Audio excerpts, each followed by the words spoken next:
رسوله الكريم أما بعد فأعوذ بالله من الشيطان الرجيم بسم الله الرحمن الرحيم خلق الإنسان من صلصال كالفخار صدق الله مولانا العظيم إن الله وملائكته يصلون على النبي يا أيها الذين آمنوا صلوا عليه وسلموا تسليما الصلاة والسلام عليك يا سيدي يا رسول الله وعلى آلك وأصحابك يا سيدي يا حبيب الله أغثني وأدركني يا رسول الله.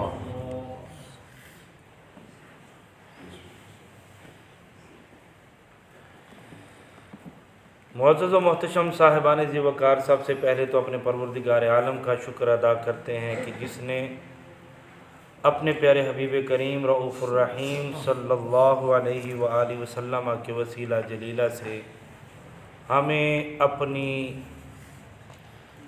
بارگاہ میں ایک اور شام عظیم انداز سے گزارنے کی توفیق عطا فرمائے. سبحان اللہ. صاحبان ذی وقار، پروردگار عالم نے انسان کو بنانا تھا تو ارادہ فرمایا کہ اب ارواح کو اجسام کے اندر منتقل کیا جائے. تو میرے رب نے جبریل امین کو بھیجا، زمین پہ جاؤ اور مٹی لے کے آؤ، میں انسان کا جسم بنانا چاہتا ہوں. جبریل امین آئے، مٹی سے مٹھی بھری، واپس جانے لگے. زمین نے آہ و بکا کی، التجا کی، گزارش کی. زمین نے جبریل امین کے آگے آہ و زاری کی اور کہنے لگی، اے جبریل، تو میرے جسم کا حصہ لے کے تو جا رہا ہے، لیکن گزارش یہ ہے، مہربانی کر یہ مٹی نہ لے کے جا، مجھ سے میرے جسم کا حصہ نہ لے کے جا، کیونکہ میرے حصے سے رب نے اس مخلوق کو پیدا کرنا ہے جو مخلوق ایک دوسرے کا حق کھائے گی اور اس کی وجہ سے مجھے دوزخ کی آگ میں جلنا پڑے گا. یہ جبریل اور زمین کا مکالمہ ہو رہا ہے. جبریل امین علیہ السلام آپ نے مکالمے کے بعد مٹی کو وہیں رکھا، واپس چلے گئے. اسی طرح میکائیل علیہ السلام، اسرافیل علیہ السلام تشریف لائے، جانے لگے مٹی لے کے، لیکن مٹی نے منع فرمایا، منع کیا، روکا اور وہ مٹی رکھ کے چلے گئے. اسرائیل علیہ السلام آئے، انہوں نے مٹی سے خطاب کیے بغیر مٹی اٹھائی، جانے لگے زمین سے مٹی اٹھا کے. زمین نے آہ و بکا کی تو اسرائیل علیہ السلام نے بڑے پیارے انداز میں سمجھایا، کہنے لگا، اے زمین، ایک طرف تیری آہ و بکا ہے، دوسری طرف حکم خدا ہے. اب میں تیری آہ و بکا کے آگے نہیں جھک سکتا، میں خدا کا حکم ماننے کا پابند ہوں. مٹی لے کے چلے گئے. اب پروردگار عالم نے انسان کو بنانے کا ارادہ کیا. حوض کوثر سے پانی آ گیا، مٹی زمین سے چلی گئی، پانی کو مٹی میں ڈالا گیا، مٹی کو گوندھا گیا، اچھے انداز سے تیار کیا گیا. مٹی کو بڑے خوبصورت طریقے سے تیار کیا گیا اور مٹی کھنکھناتی ہوئی، سخت یعنی ٹھکریوں والی جس طرح مٹی ہوتی، اس طرح کھنکھناتی ہوئی آواز والی مٹی وہ تیار ہو گئی. میرے رب نے فرشتوں سے کہا، اب جسم انسان بناؤ.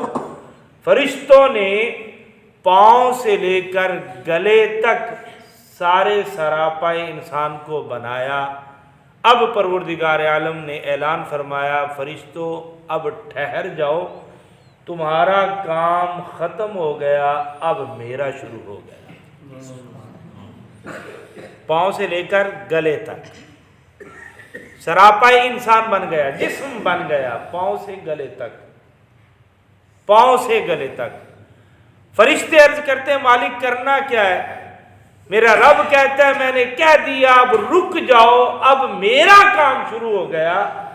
مالک اب کرنا کیا ہے؟ میرا رب کہتا ہے اب اس جسم کو میں شکل دینا چاہتا ہوں۔ مالک وہ ہم بھی بنا دیں گے، تو جیسے کہے گا ویسا بنا دیں گے۔ تو میرا رب بڑے پیار سے کہتا ہے نہیں، اس کی شکل کو میں نے اپنے شان کے لائق اپنے دستے قدرت سے بنانا ہے۔ مالک وجہ کیا ہے؟ فرمایا کیونکہ اس کو میں نے وہ شکل عطا کرنی ہے جو میں نے اپنے مصطفیٰ کے لیے منتخب کر رکھی۔ سبحان اللہ۔ شکل محمدی عطا کرنے کے لیے رب نے خود اپنے دست شفقت سے کرم فرمایا۔ ہمارا چہرہ پروردگار عالم کے دست شفقت سے بنا، اب انسان بن گیا۔ اب آگے دیکھیے کمال رب کا۔ سائنس کہتی ہے کہ 206 ہڈیاں ہوتی ہیں انسان کے جسم کے اندر،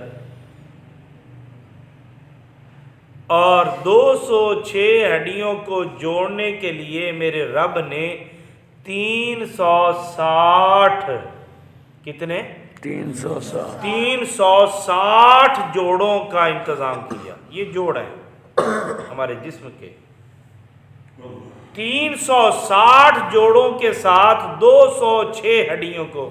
یہ سائنس اب بتا رہی ہے، اور مسلم شریف میں میرے نبی علیہ الصلوۃ والسلام کا فرمانے علی شان فرمایا صحابہ رب نے انسان کو 360 جوڑوں سے پیدا کیا ہے۔ سبحان اللہ۔ 1450 سال پہلے سائنس آج بتا رہی ہے۔ فرمایا صدقہ دیا کرو ہر جوڑ کا۔ اب کیا 360 جوڑے بنائے ہر ہڈی کو 206 ہڈیوں کو جوڑنے کے لیے۔ اب آگے سنیے گا، رب نے ہمیں سانس دی، اور سانس میں یہ کیفیت رکھی کہ 1 منٹ کے اندر ہم 15 سے 20 بار کم از کم سانس لیتے ہیں، ایک توانا آدمی 1 منٹ کے اندر۔ 1 منٹ کے اندر ہماری آنکھ کی پتلی آنکھ کو فریش کرتی ہے، تازہ کرتی ہے 15 سے 18 بار، 15 سے 20 بار، اس کا بھی ڈیوریشن ہے، دورانیہ ہے۔ 1 منٹ کے اندر ہمارا دل 72 بار دھڑکتا ہے، خون کو وریدوں سے لے کے شریانوں میں منتقل کرتا ہے۔ اب یہ سارے کا سارا سلسلہ چلتا ہے۔ کسی کی ہڈی ٹوٹ جائے، ڈاکٹر صاحب کے پاس جائیں تو ڈاکٹر صاحب کیا کہتے ہیں؟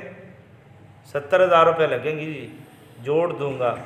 ڈاکٹر صاحب 70,000 تو دے دیں گے، ہڈی اصل جگہ پہ آ جائے گی؟ بڑے پیار سے کہتا ہے میں نے اپنا کام کرنا ہے، پھر اس کے بعد دعا جانے خدا جانے۔ میں اس بات کی گارنٹی نہیں دے سکتا۔ ڈاکٹر صاحب جس طرح قدرت نے جوڑ بنایا آپ اسی طرح اس کو جوڑ دیں گے؟